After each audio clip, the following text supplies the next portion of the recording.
The Cincinnati Reds have told all of the promising young prospects to go to their rooms, which has me ready to predict the 26-man opening day roster. We've got all that and more on today's Locked On Reds. Let's go. You are Locked On Reds, your daily Cincinnati Reds podcast, part of the Locked On Podcast Network, your team every day. You are Locked On Reds with myself, Jeff Carr, and my co-host, Stephen Offenbaker. We are lifelong Cincinnati Reds fans that have turned an addiction into information for you. I want to thank you for taking time out of your day to listen to us talk some Reds with you. Talking Reds is what we do, and we encourage you, if you're listening, to hit us up on Twitter or check us out on YouTube and drop a thought in our comments section because we want to talk Reds with you. Locked On Reds is part of the Locked On Podcast Network. We are your team every day. And today, Steve, this actually happened a couple of days ago, but I wanted to wait and talk about it with you because I was solo yesterday. The Reds have sent down pretty much everybody that we were excited about. And it's not entirely unexpected because some of these guys we weren't expecting to break camp with the team, but their spring trainings had forced us to take notice. They'd forced us to look and say, is the most interesting version of this team with them on it, and should they break camp with the team?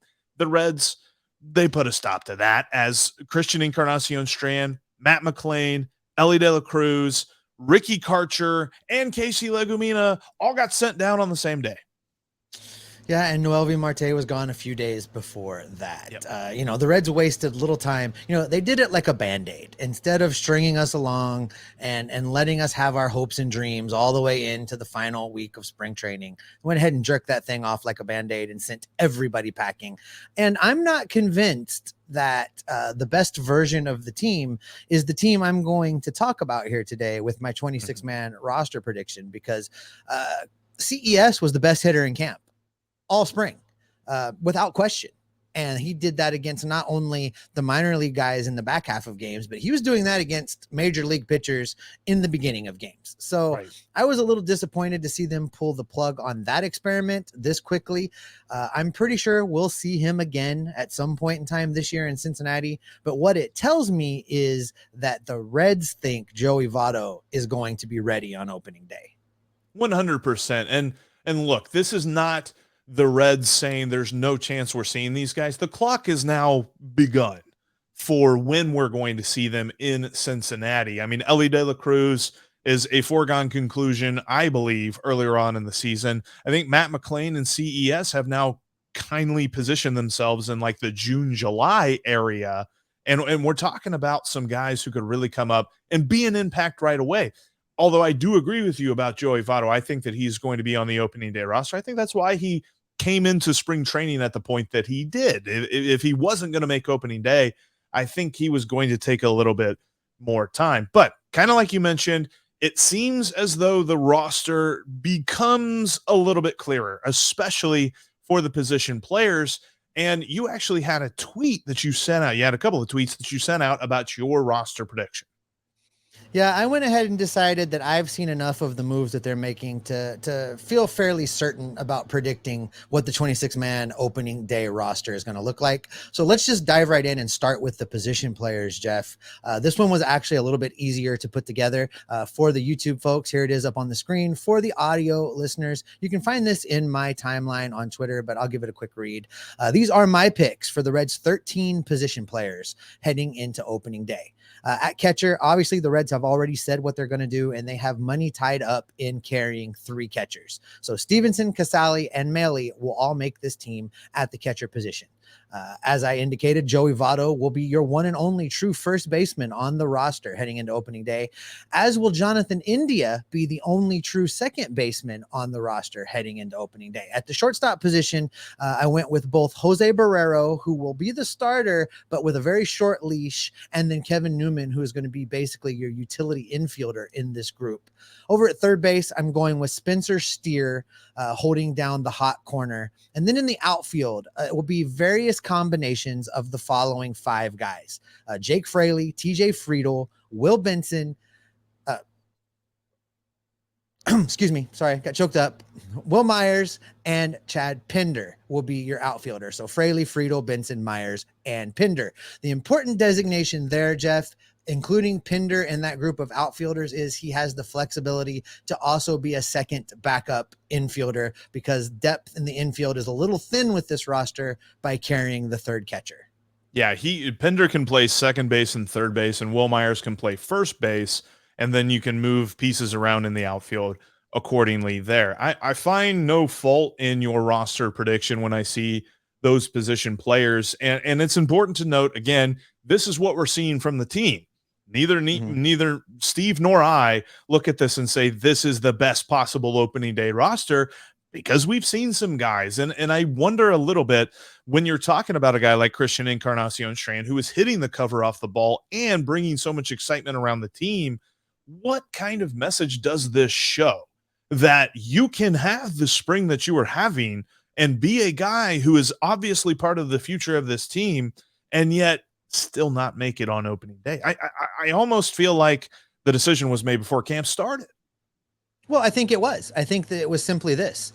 If Joey's ready, you're not making the team. If Joey's not ready, we can talk about it. So, I wonder how and who, if it was Nick Krall or David Bell, the message was delivered to CES, because you really can't look him in the eye with a straight face and say, you need to go work on some things.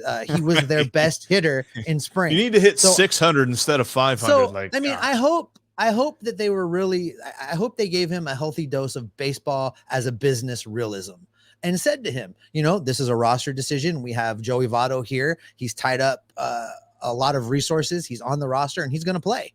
And in your best interest is to not come and sit behind him. Your best interest is to go to AAA and continue to play every single day and be ready if an injury strikes. And then we'll get you back up here. You're doing a great job. Keep doing what you're doing. That would have been my message to him. I hope they didn't try and give him some convoluted thing about needing to learn how to play, I don't know, center field, just as an example of something they've said in the past. So, I hope they were straight with him, because he really has done a tremendous job this spring of making a case for himself. It's flashbacks there looking at that, but no, you're right. Like you can't say with a straight face, hey, you just didn't perform well enough this spring. Like, honestly, if we were going to have that conversation, you would start with Jose Barrera. He really hasn't looked much better in his short amount of time in spring training. Hopefully that kind of flips a little bit. I have seen some stuff and I forget the username that commented on it, but the other day I saw the comment that said, well, Davey Concepcion took a couple of years to figure it out. So yes, like Jose Barrera still has time. I'll tell you this. If Elly De La Cruz had the spring that CES had, Elly De La Cruz would be the opening day shortstop. Because they have the flexibility in the roster. They could have sent down Jose Barrera and made a space. The difference here is the fact that they can't move somebody and play you're not CES you can't send Joey Votto down, but you can't do it. And we talked about maybe Joey just being the designated hitter, but I think at the end of the day, and with roster construction as a whole, they had to make a move that allowed them to put all the other pieces together as well. So I think that's why CES is going down. I think Elly would still be up if he'd had a slightly better spring, but I don't question for a minute that both of those guys plus Matt McLain will be in Cincinnati in 2023. I firmly agree with that, but the position player group really just seems set heading into opening day now that the key prospects who we will see at some point this year have already been sent to minor league camp. That's obvious. Exactly. It seems to me that they're ready for opening day, which is March 30th. I'm ready. I know you're ready. Flights are booked. Tickets are bought. I can't wait. All right. While it seems like the position group is set, the pitching staff right now is about as clear as mud, Jeff. I'm going to tell you my thoughts on what I think the Reds will do, not necessarily what I would do. We're going to talk about that coming up next. But first, I want to talk to you about the sponsor of today's podcast. Today's podcast is brought to you by FanDuel. We are less than probably right at 2 weeks now away from opening day, March 30th, Cincinnati, Great American Ballpark. Reds taking on the Pirates. I will be there. You should be there. It's going to be a great time. And that gives you some time to download America's #1 sportsbook, FanDuel. because new customers get a no sweat first bet of up to $1,000. That's bonus bets back if your first bet doesn't win. So you upload your money to your account, you go ahead and you place that wager for whatever amount you're comfortable with. If you don't hit, FanDuel's giving you that money right back in bonus bets. So don't miss your chance to get your no sweat first bet up to $1,000 in bonus bets. All you got to do is head to FanDuel.com/locked on. That's FanDuel.com/locked on to learn more. You can make every moment more with FanDuel, the official sportsbook of Locked On. And now that sports betting is legal in Ohio, Locked On has you covered with the perfect show that will help both new and seasoned gamblers. Download and subscribe to the Locked On Bets daily podcast for your picks and analysis. Locked On Bets is available wherever you get your podcasts. Coming up tomorrow, it is going to be our last Aloha Friday live edition of the show for this offseason. It will come back at the end of the 2023 season. But in the meantime, we're going to drop in some special lives and some things throughout the season. We'll let you know more about that as they get scheduled. But the last Aloha Friday is this Friday. So make sure you join us in the YouTube chat. That's going to go at 1:30 p.m. Eastern time. All right, Jeff. The position players was easy for me to put together. I really had to kind of sit and tinker and think when it came to this pitching staff because it's not as clear cut. Like I said there in the end of the first segment, it's about as clear as mud looking at the fourth and the fifth starters and the impacts that has on the Reds bullpen. But I tried. And again, this is not what Steve thinks should happen. This is what I think the Reds are going to do. And some of that's based on what we're seeing with the moves they're making. Some of it, one move in particular, is you have convinced me that a right way to go involves a certain rookie starting pitcher. And I kind of took all of those pieces and put together my projection for the 13-man pitching staff. So again, I tweeted that out on my feed. If you want to throw that up on the screen for you want to spoil the bad news so that YouTube doesn't find out before our audio folks do? Oh, that I have Hunter Strickland on this pitching staff, not because I want Hunter Strickland, but I don't think they can help themselves. I hope that I'm wrong about this because there are a bunch of guys that I would rather see. I would actually, if I were making this, I would delete Hunter Strickland from this, Jeff, and I would include Bennett Souza because I want another left-hander in that bullpen. Even if it's not a great left-hander, I want another lefty down there. But here's what I did. The first three spots in the starting rotation are easy. Hunter Green, Nick Lodolo, Graham Ashcraft. Easy. I think the Reds have already made the decision to make Luke Weaver the number 4 starter on this team. I think that's a done deal. That brings us to the 5th starter. Really, there's 3 candidates that have a legitimate shot at this spot.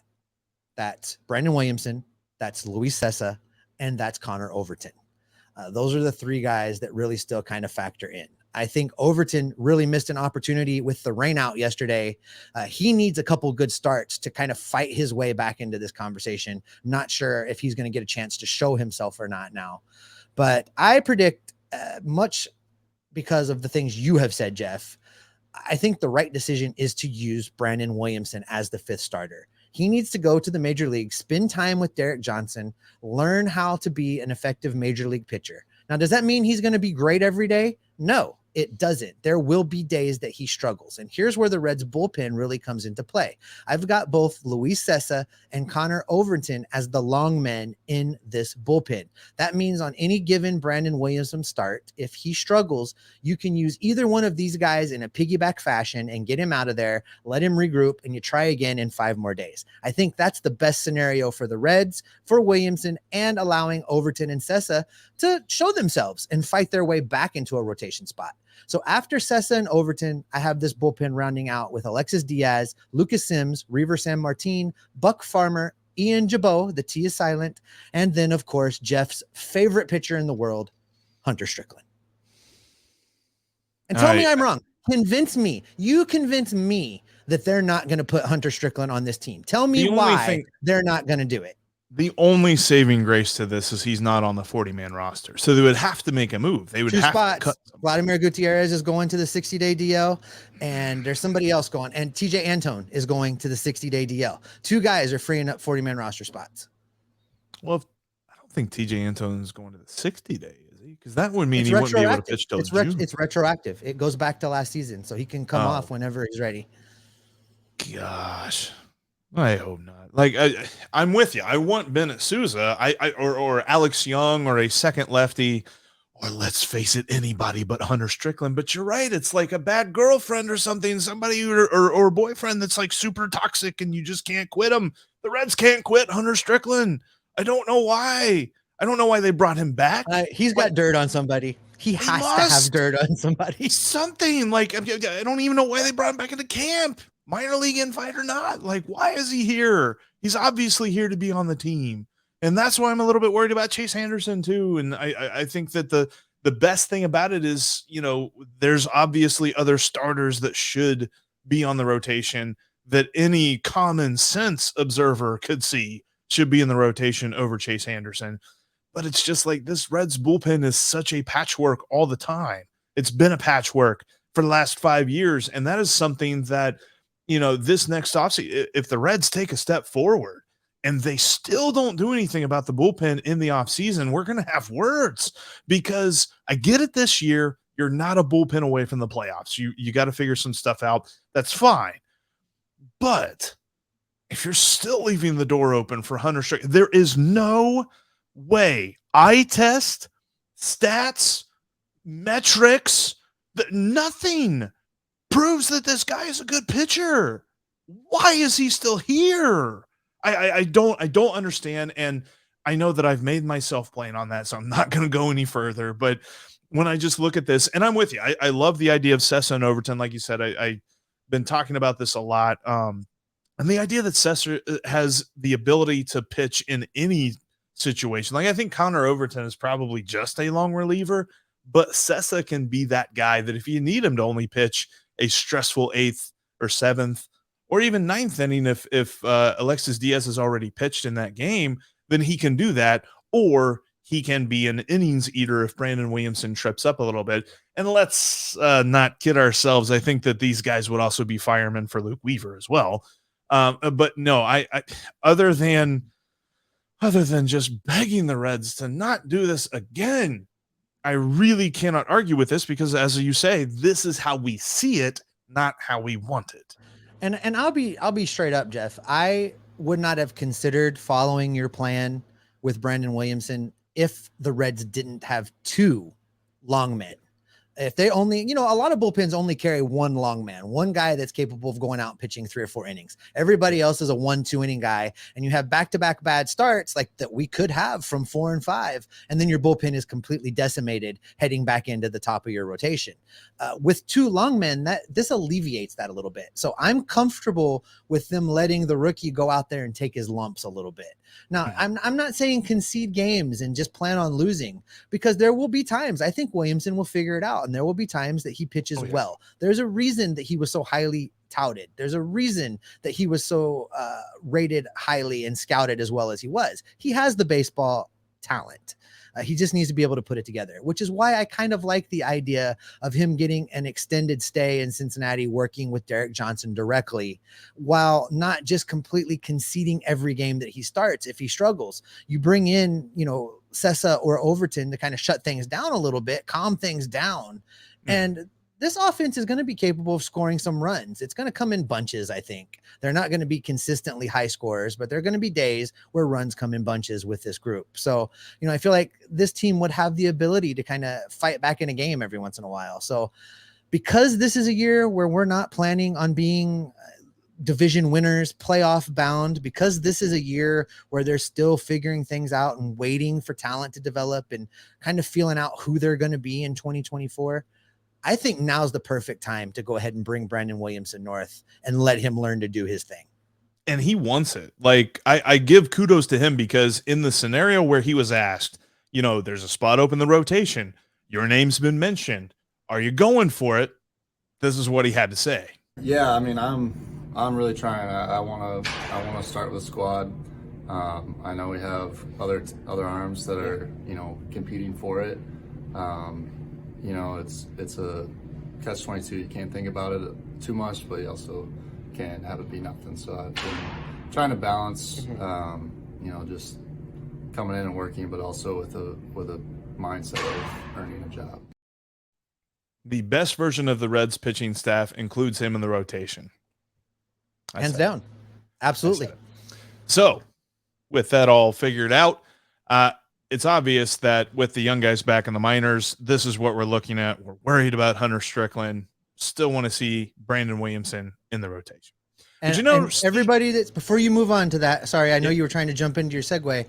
For all you folks listening and watching, let's hear from you. What would you do differently? Jump in the comments on YouTube. Give me your 26. Tell me what you would change. Hit us up on Twitter. You can follow Jeff and me. Let us know your thoughts. I'm really curious because I can't figure out a different way to do it knowing how the Reds act. And I would love to hear from the listeners what they think. And I think it's also important to note the opening day roster is going to look very different from game 162 roster. It's not going to be a situation where they run out 70 different players, but I think we're going to see some other guys come up and take spots that current guys occupy. But you know, Steve, when it comes to that progression, when it comes to how the team is going to look this year, Reds games may actually be getting easier to watch this season. We're going to explain coming up next. Before we get into that, though, I want to tell you about another sponsor for today's podcast, and that is the Ultimate Pro Baseball GM.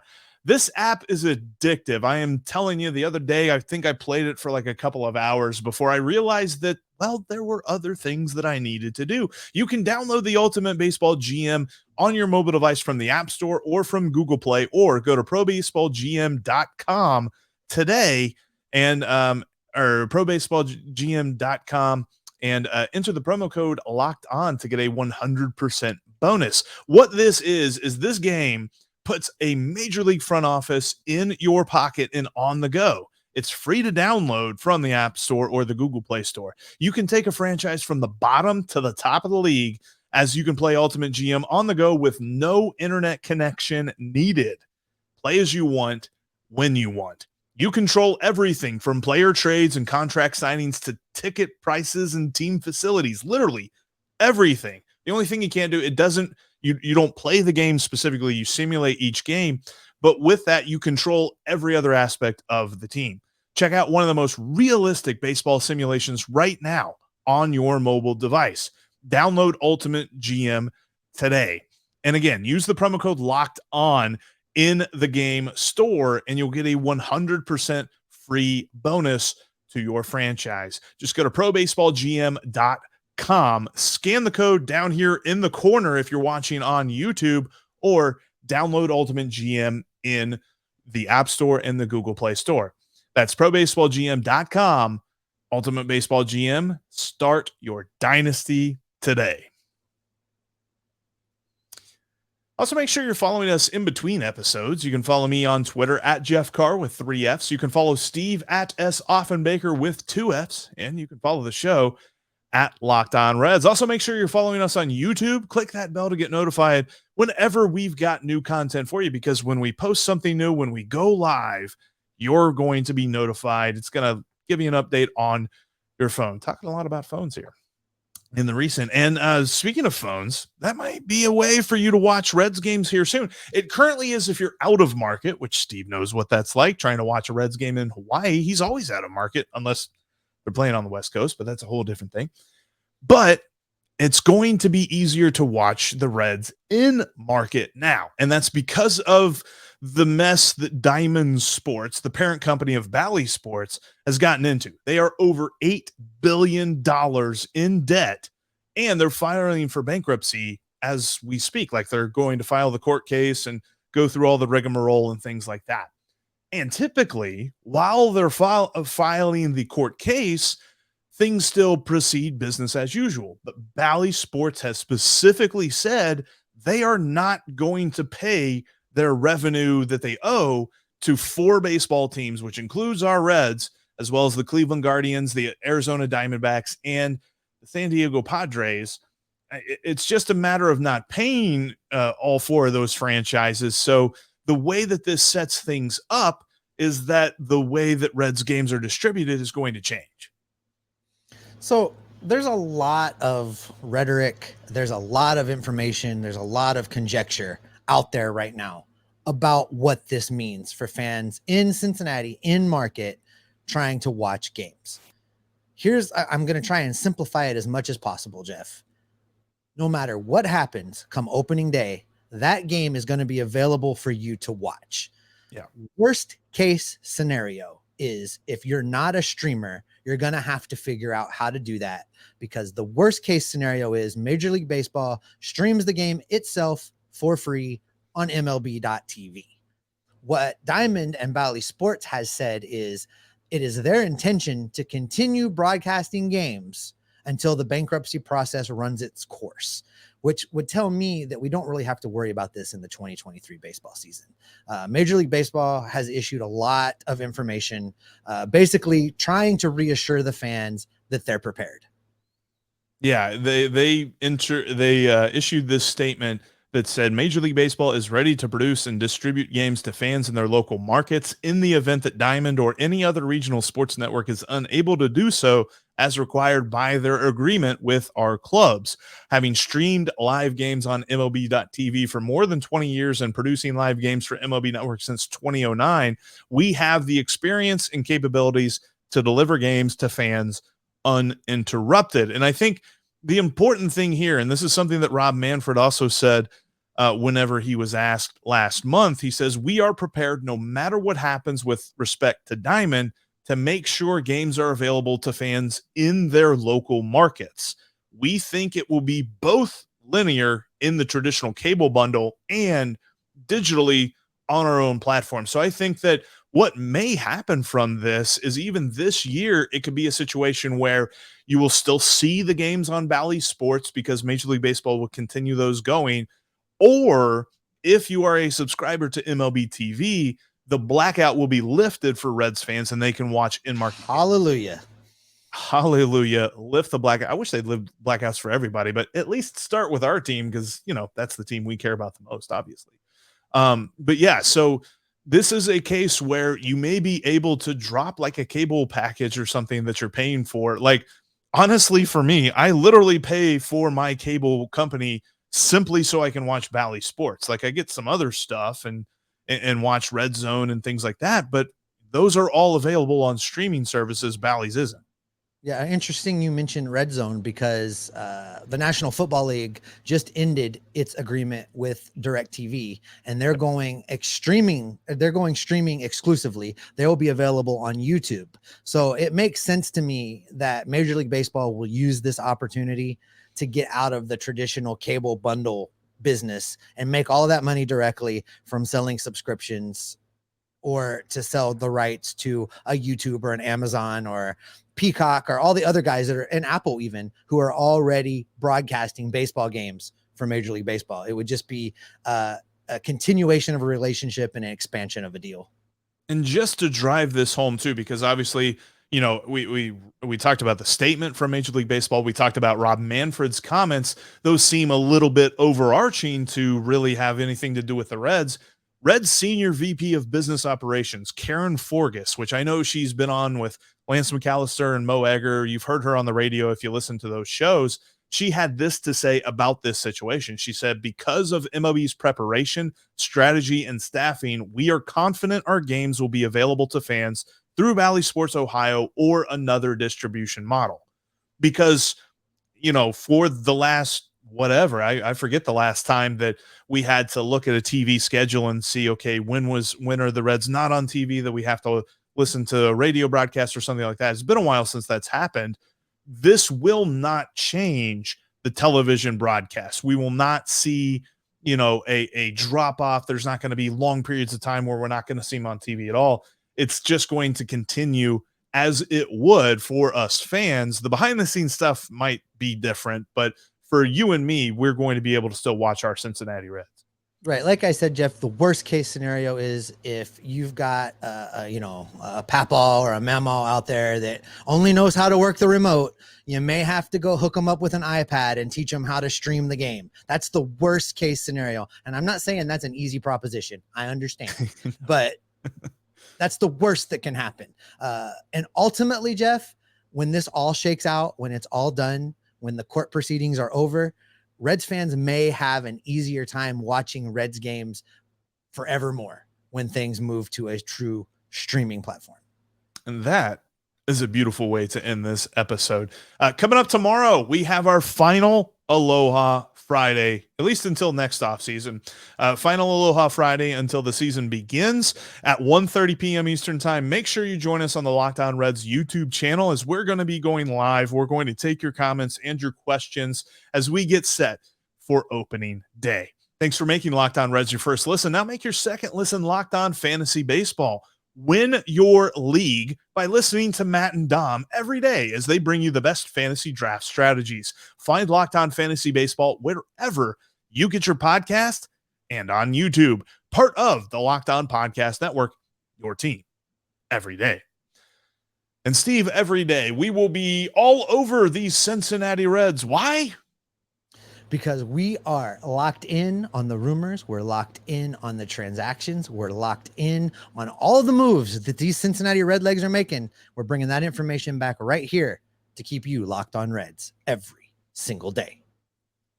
I can't wait to drop cable.